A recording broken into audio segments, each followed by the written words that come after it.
What if I told you that the most successful man in ancient Egypt started his journey at the bottom of a dark well, betrayed by his own brothers, sold for a few silver coins, falsely accused of assault, and forgotten in prison for years?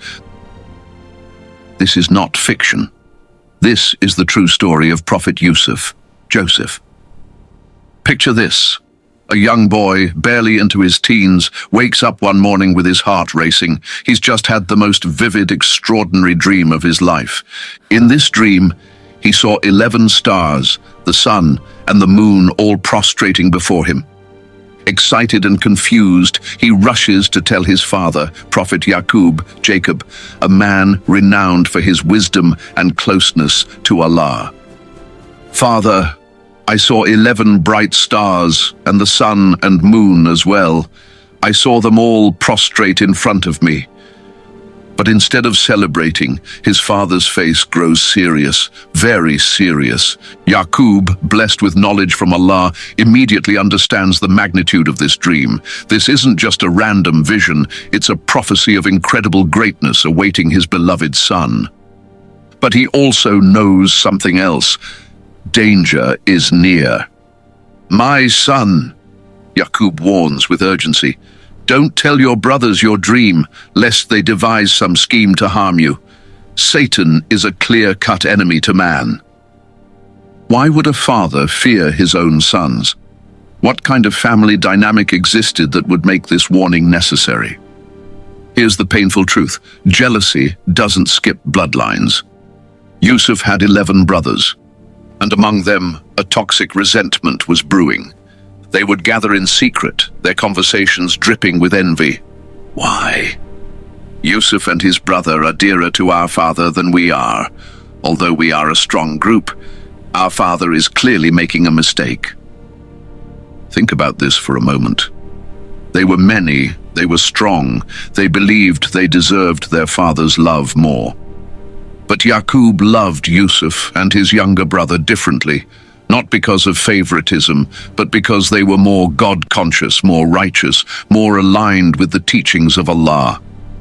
According to the Qur'an, the measure of love in a believing heart is based on God-consciousness, taqwa, not numbers or strength. But the brothers couldn't see this. Their hearts were blinded by jealousy. And jealousy, when left unchecked, becomes murderous. "Kill Yusuf or cast him out to some distant land," one brother suggested, "so that your father's attention will be for you alone, and after that you can be righteous people." Read that again. After that, you can be righteous people. They actually believed they could commit murder or abandonment and then still be among the righteous. This is the delusion of the spiritually blind, thinking they can negotiate with sin and still walk in purity. But one brother spoke up with a lesser evil. "Do not kill Yusuf, but throw him into the bottom of the well, so that some travelers may pick him up. If you must do something." So they hatched the plan. The brothers went to their father with false smiles and deceptive words. "Father, what is wrong with you that you refuse to trust us with Yusuf when we truly wish him well? Why don't you send him out with us tomorrow so he can enjoy himself and play? We will surely take care of him." But Yaqub's heart was heavy with doubt. He sensed danger. "It grieves me to let him go with you. I fear a wolf might come and eat him while you are distracted." Notice this detail. Yaqub specifically mentioned a wolf. He voiced his exact fear. The brothers scoffed. "If a wolf eats him when we are such a strong group, then we would truly be losers." Reluctantly, Yaqub gave in. But he didn't know that his fear would become the very lie they'd used to cover their crime. They took young Yusuf out to the wilderness, far from home, and then, in a moment that would echo through history, they seized him. Imagine the terror. The confusion, the betrayal cutting deeper than any physical wound. His own brothers, the ones who were supposed to protect him, grabbed him and threw him into a dark, deep well. The Qur'an says, "But when they took him away and gathered together and agreed to put him at the bottom of the well, they didn't just throw him. They gathered, They agreed. This was premeditated. As Yusuf descended into the darkness, alone, abandoned, terrified, Allah sent him a revelation. You will inform them of this deed they perpetrate at a time when they are totally unaware. Even in his darkest moment, Allah gave him hope. Allah told him, this isn't the end. You will face them again, and you will remind them of this day, but from a position of power they cannot imagine. This is the mercy of Allah. He gives hope in the pit. The brothers returned home at night, weeping crocodile tears. They had prepared their story carefully. They even brought evidence. Father, we went out to race and left Yusuf with our things, and a wolf came and ate him, but you will never believe us, even though we are telling the truth. Notice that last phrase, even though we are telling the truth. Liars always overassure. Honest people don't need to convince you of their honesty. Then they produced Yusuf's shirt, covered in blood. But Yaqub, wise and discerning, examined the shirt and immediately saw through the lie. The shirt was intact, no tears, no rips. If a wolf had truly devoured Yusuf, the shirt would be shredded. But this shirt was perfectly whole, just stained with blood, likely from an animal they had slaughtered. Yaqub looked at his sons with profound sadness and said, No, but your souls have made something seem fair to you, so patience is most fitting, and Allah is the one sought for help against what you describe. Translation: I know you're lying, I know what you've done, but I will be patient, and I will turn to Allah, because only He knows the truth you're hiding. For years, decades, Yaqub would cry over his lost son, never knowing if he was dead or alive, but never giving up hope. Meanwhile, a caravan was passing through the desert. They needed water. They sent their water drawer to the well, and when he lowered his bucket, he felt unusual weight. He pulled it up and gasped, "Good news! I found a boy!" But this good news wasn't about rescuing Yusuf. It was about profit. The Qur'an says, they hid him as merchandise. They saw a young, handsome boy and immediately thought, we can sell him. And they did. They sold him for a cheap price, a few silver coins, considering him to be of little worth. The boy, destined to become a king, was sold like discount merchandise. But here's the divine wisdom. If they had known his true value, they might have harmed him. Allah concealed his worth to protect him. The caravan took him to Egypt, the superpower of that era, and sold him in the slave market. An Egyptian official named Aziz, some scholars say he was the treasurer or a high-ranking minister, bought Yusuf. When Aziz brought him home, he told his wife something remarkable. Look after him with honor and respect. It's possible he will be of use to us, or perhaps we might adopt him as a son. Even as a slave, there was something about Yusuf that commanded respect. The Qur'an says, and thus we established Yusuf in the land and taught him the interpretation of events. Allah was training him. Every trial was a classroom, every hardship was preparation. Yusuf grew up in that household, maturing into a young man of extraordinary beauty, but more importantly, extraordinary character. Then came the ultimate test of integrity. Aziz's wife, struck by Yusuf's beauty, developed an obsession with him. One day, when the house was empty, she locked all the doors, every single exit, and cornered him. Come here, she commanded. Let this scene sink in. He's a slave. She has power over him. She's the master's wife. Refusing could mean punishment. All doors are locked. No escape. He's a young man. Physical desire is real. They're completely alone. No witnesses. Every circumstance was designed to make sin seem inevitable. But Yusuf chose Allah over everything. Allah is my refuge. He is my Lord and has been good to me with where I live. Those who do wrong will surely not succeed." He ran toward the door. She chased him, desperate and enraged, and grabbed his shirt from behind, tearing it. Just as he reached the door, it opened, and her husband, Aziz, stood there. Caught red-handed in her own sin, she did what guilty people do. She flipped the script. How should a man whose intention was to harm your family be punished except with prison or painful punishment? She accused the victim. Yusuf, calm and truthful, defended himself. It was she who tried to seduce me. The situation was tense. Who would be believed? The powerful wife of the treasurer or the foreign slave? Then a witness from her own household spoke up. Some scholars say it was a wise relative, possibly even an infant given speech by Allah. If his shirt is torn from the front, she speaks the truth and he is lying. But if his shirt is torn from the back, then she has lied and he has told the truth. They examined the shirt, torn from the back. The evidence was undeniable.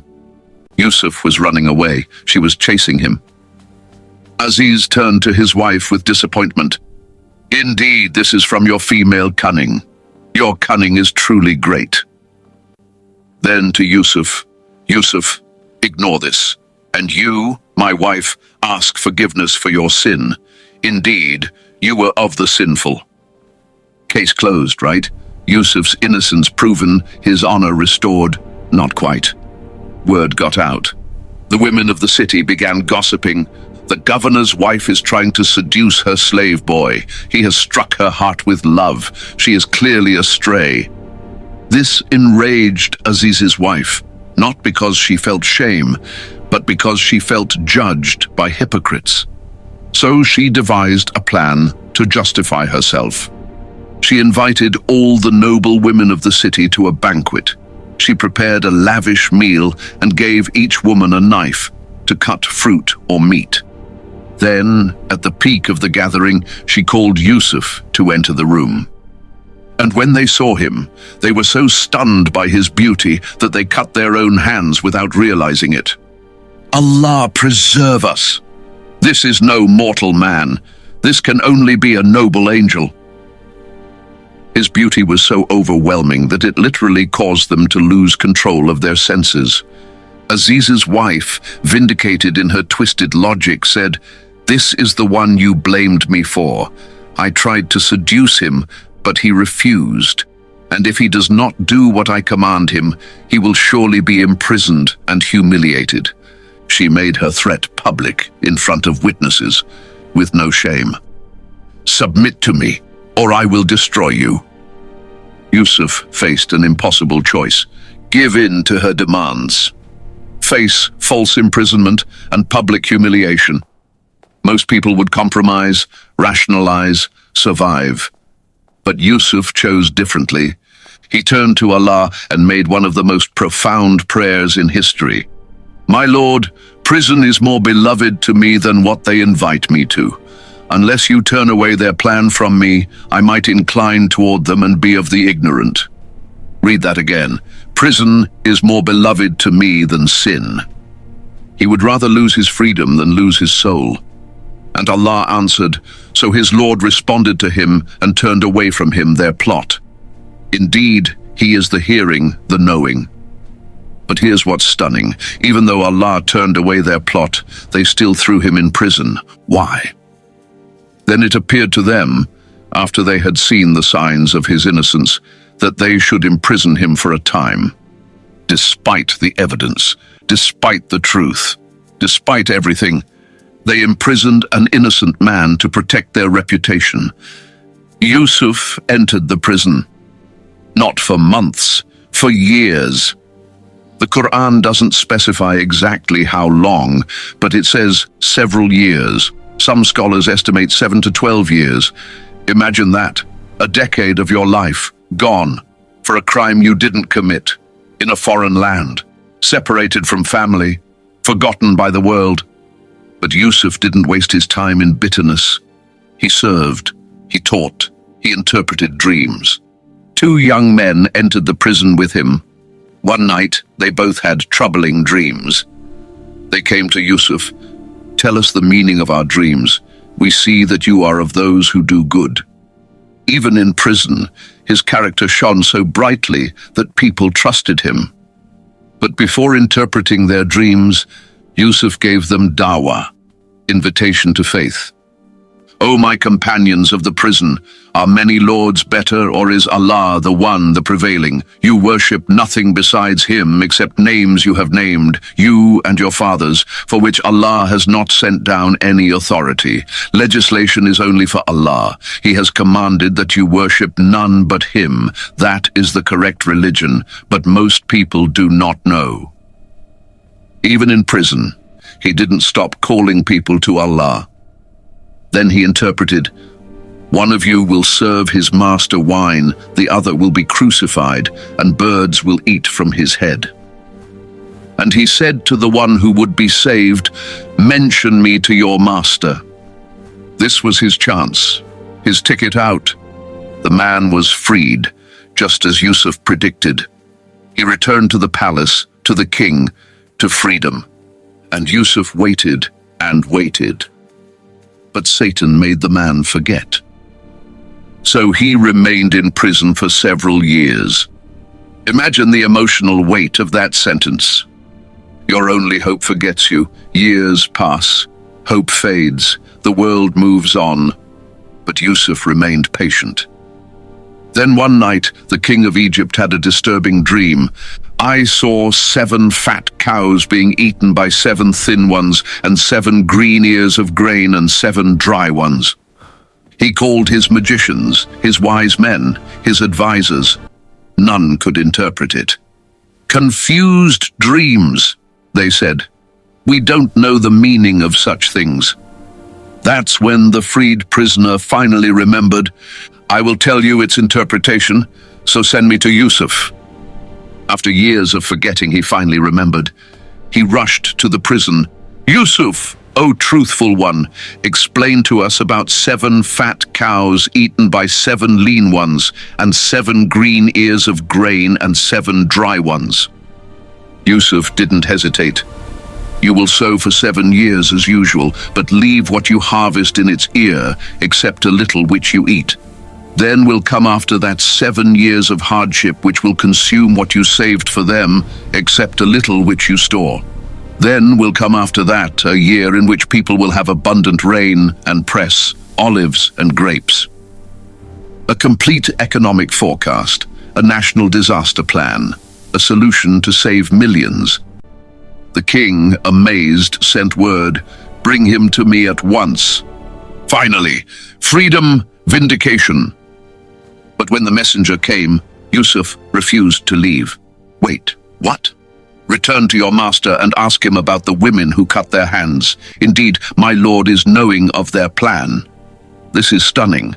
After years of unjust imprisonment, he had the chance to walk free, but he said, "Not yet." Why? Why? Because he wanted his name cleared first. He didn't want freedom with shame. He wanted freedom with dignity. The king investigated. He gathered the women. "What was your condition when you sought to seduce Yusuf?"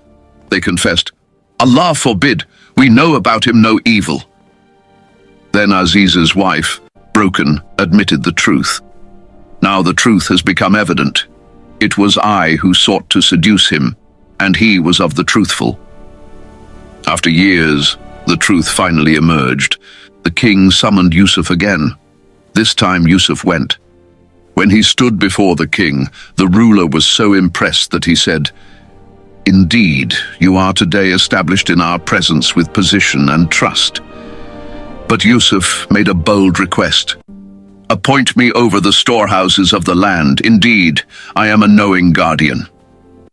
Think about this. He didn't ask for wealth. He didn't ask for revenge. He didn't ask for a comfortable position. He asked for responsibility. "Put me in charge of the nation's food supply. I know how to manage it." The king agreed. And thus we established Yusuf in the land to settle wherever he pleased. The boy thrown in the well was now the second most powerful man in Egypt. Just as Yusuf predicted, 7 years of abundance came. Under his management, Egypt stored massive amounts of grain. Then 7 years of famine struck, severe, devastating, regional. But Egypt was ready. People from all over came to buy food, among them his brothers. They stood before him seeking provisions, not recognizing him. But Yusuf recognized them instantly. He could have had them arrested, executed, exposed them as the criminals who tried to murder their brother. But instead, he gave them provisions and began a careful plan. "Bring me your younger brother from your father. Do you not see that I give full measure, and I am the best of hosts? But if you do not bring him, you will have no measure from me, nor will you approach me." They agreed. "We will try to get him from our father. Indeed, we will do so." Before they left, Yusuf secretly instructed his servants, "Put their money back into their bags so they will recognize it when they return to their family, and perhaps they will come back." He gave them food and returned their money. When the brothers returned home and discovered their money had been returned, they went to Yaqub. "O our father, what more could we desire? This is our merchandise returned to us. We will supply our family and protect our brother and add the measure of a camel's load.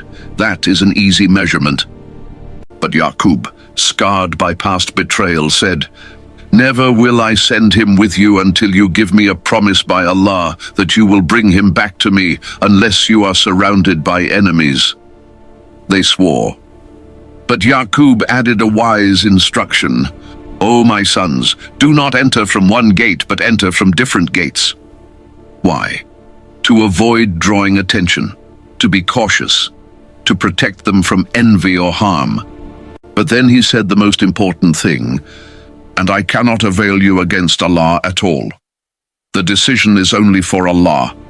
Upon him I have relied, and upon him let those who would rely put their trust." Translation: Take precautions, but know that only Allah controls the outcome. The brothers returned to Egypt with their youngest brother. Yusuf drew his younger brother aside privately and revealed, "Indeed, I am your brother, so do not despair over what they used to do." Imagine the younger brother's shock. His dead brother was alive and was now the most powerful man in Egypt. Then Yusuf executed a plan. He placed the king's measuring cup in his brother's bag.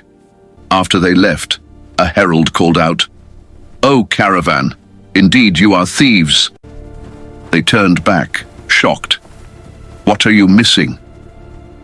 "We are missing the measure of the king, and for him who brings it is the reward of a camel's load, and I am responsible for it."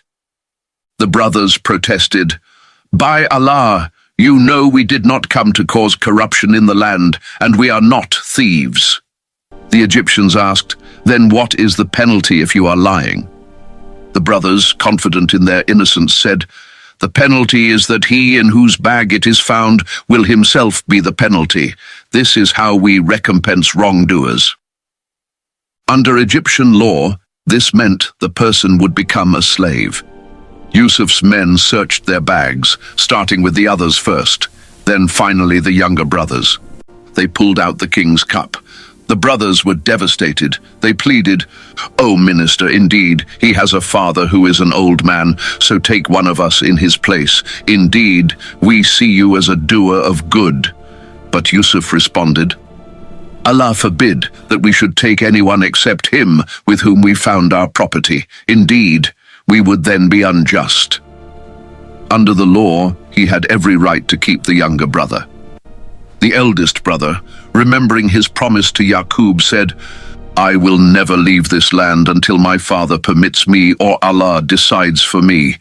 Go back to your father and tell him what happened." He stayed in Egypt, refusing to break his word. The others returned to Yaqub with the devastating news. "O our father, your son has stolen, and we did not testify except to what we knew. We could not have been guardians of the unseen." Yaqub's response broke their hearts. Rather, your souls have enticed you to something, so patience is most fitting. Perhaps Allah will bring them all back to me. Indeed, He is the knowing, the wise. Then he turned away from them and said, "Oh, my sorrow over Yusuf."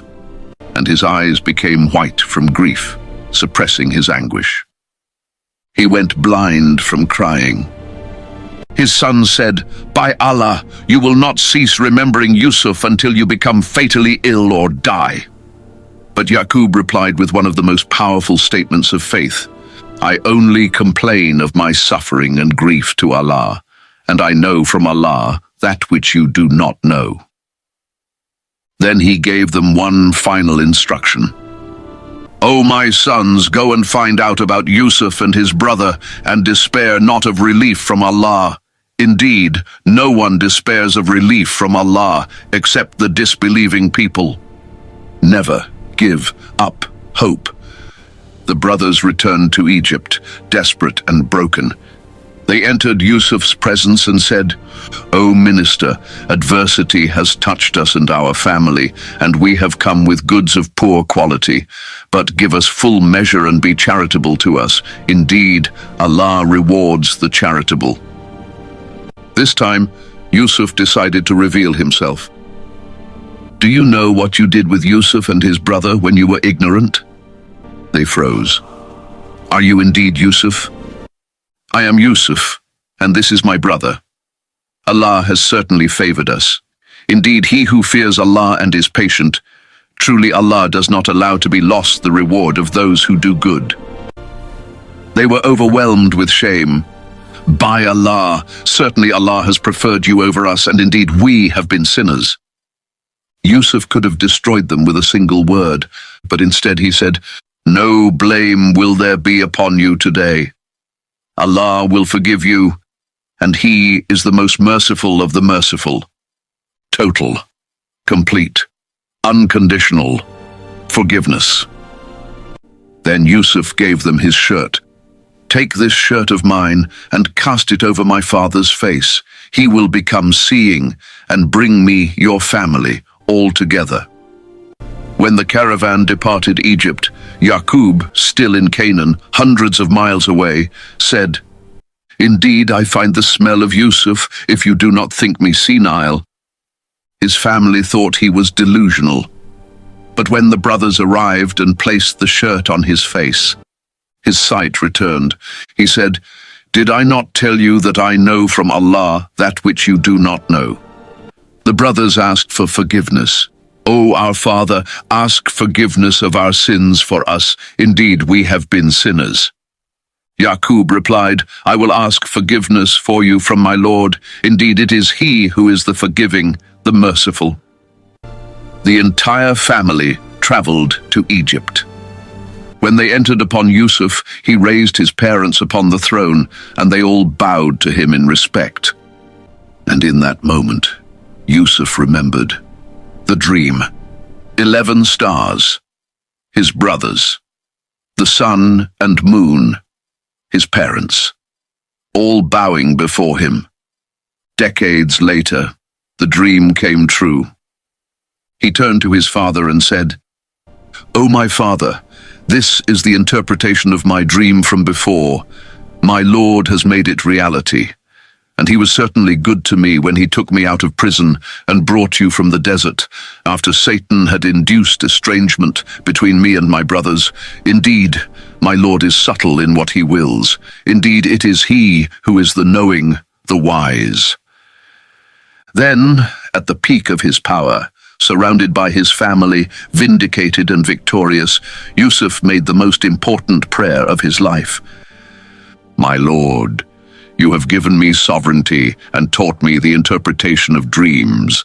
Creator of the heavens and earth, you are my protector in this world and the hereafter. Cause me to die as a Muslim and join me with the righteous." He prayed for a good ending because he knew the ending matters more than the middle. The lessons that will transform your life. 1. Your darkest pit is Allah's setup for your greatest platform. Yusuf's brothers thought the well was his grave. It was actually the first step to his throne. Application.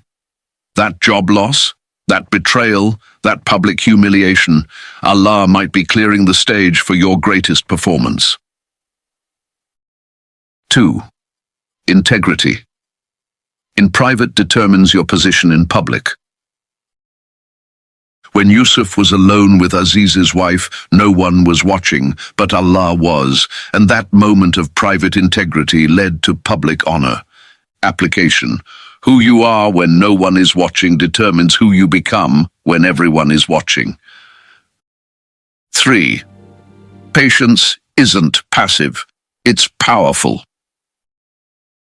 Yusuf didn't just wait it out in prison. He interpreted dreams, taught faith, helped people, maintained his character, and trusted Allah's timing. Application. Patience means faithful action plus trust in Allah's timing. It's not sitting still, it's moving forward while waiting for Allah's decree. 4. Demand justice, not just freedom. When Yusuf had the chance to leave prison, he said, "Not yet, clear my name first." He wanted dignity, not just liberty. Application. Don't settle for surface-level solutions. Demand truth. Demand honor. Demand that your innocence is established. 5. Forgiveness is the weapon of the spiritually strong. Yusuf had absolute power over his brothers. He could have executed them. Instead, he freed them with mercy. Application. Revenge is easy. Forgiveness is godly. The strongest people are those who have the power to destroy but choose to heal instead. 6. Never lose hope in Allah. Ever. Yaqub cried so much he went blind, but he never stopped believing Yusuf was alive. When everyone said, "Let go," he said, "I know from Allah what you don't know." Application. Your faith should outlast your feelings. Hope in Allah when hope in circumstances is dead. 7. Success is a test, not a trophy. At his highest point, Yusuf prayed for a good ending. He knew peaks are more dangerous than valleys. Application. When you succeed, pray harder. When you rise, humble yourself more. When you win, remember who gave you the victory. 8. Your gifts will make room for you. Yusuf's ability to interpret dreams given by Allah opened every closed door, prison, palace, power. Application. Develop your God-given gifts. Your skills, used for Allah's sake, will take you where your efforts cannot. 9. Protect your character more than your comfort. Yusuf chose prison over sin. He valued his soul more than his freedom. Application. Never compromise your values for convenience. Character is your most valuable asset. 10. The long game always wins. From well to throne, probably 20 to 30 years, but Yusuf's character, tested over decades, made him worthy of the crown. Application. Stop looking for shortcuts. Trust the process. Great destinies require great preparation. Where are you in the story? Right now, you are somewhere in Yusuf's journey. If you're in the well, you've been betrayed, abandoned, thrown away by the people who should have protected you. Your move. Don't let bitterness become your identity. Allah hasn't forgotten you. This depth is preparation for your height. Cry if you must, but don't curse. Wait if you must, but don't quit. The caravan is coming. If you're in the house of Aziz, you've been given some comfort, some position, some stability, but now you're facing a test of integrity. Your move, the locked doors aren't an excuse, they're a test. Run toward Allah, not toward sin. Choose character over comfort. Prison with Allah is better than palaces without Him. If you're in prison, you're innocent but imprisoned, falsely accused, forgotten, years are passing. Your move. Serve where you are. Don't waste your pain. Interpret dreams. Help people. Stay faithful. Your name will be cleared and your door will open at exactly the right time. If you're before the king, your breakthrough is here. The doors are opening. People are recognizing your gifts. Your move. Don't just ask for comfort. Ask for responsibility. Don't just seek position. Seek purpose. Use your platform to serve, not just to shine. If you're on the throne, you've made it. Success, power, influence, vindication. Your move. This is your most dangerous moment. Forgive those who wronged you. Stay humble. Pray for a good ending. The throne is a test, not a trophy. Your story isn't over. The brothers who threw Yusuf in the well are forgotten by history. The woman who slandered him is a cautionary tale. The king who honored him is barely mentioned. But Yusuf, his name is still spoken with reverence 4,000 years later, not because of his position, not because of his power, because of his character. You're not reading this by accident. Allah is reminding you, your well isn't forever. Your prison has an expiration date. Your dream will come true, but you must become worthy of it. Your ending can be beautiful, no matter how dark your middle is. Allah says in the Qur'an, "Indeed, those who fear Allah and are patient, truly, Allah does not allow the reward of those who do good to be lost." Qur'an 12:90. There is instruction in their stories for people of intelligence. Qur'an 12:111. This isn't just Yusuf's story, it's a blueprint for your life. The same Allah who turned Yusuf's well into a throne, his slavery into leadership, his prison into a palace, his tears into triumph, is the same Allah writing your story today. Now it's your turn. Don't just read this and move on. Share this story with someone in their well moment. Save it for when you need hope in your prison season. Apply one lesson today, right now. Pray Yusuf's prayer. My Lord, cause me to die as a Muslim and join me with the righteous. Choose one thing from Yusuf's life and commit to it for the next 30 days.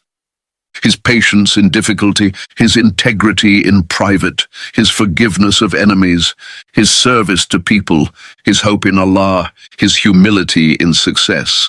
Then watch Allah open doors you never knew existed. The boy who was thrown away became the man who saved nations. Your throwaway moment might be your setup for significance. Trust the well, trust the prison, trust the process. Most importantly, trust Allah. Your throne is waiting, but first you must become worthy of it. May Allah bless you with the patience of Yusuf in trials, the wisdom of Yaqub in pain, the forgiveness of Yusuf-Howard enemies, the ultimate mercy of Allah in both worlds. Ameen. End note from Allah. This is news from the unseen which we reveal to you. You were not with them when they plotted and agreed upon their plan, and most people, although you strive, will not be believers. Qur'an 12:102-103. You've just witnessed a story that happened thousands of years ago, preserved perfectly in the Qur'an for you, in this moment, facing your situation. This is not coincidence. This is divine appointment. What will you do with it? Share this story. It might save someone's faith. Subscribe to Tales of the Messengers. Comment which part hit you hardest. Make dua for everyone reading this right now. And inshallah, I will see you on the next one.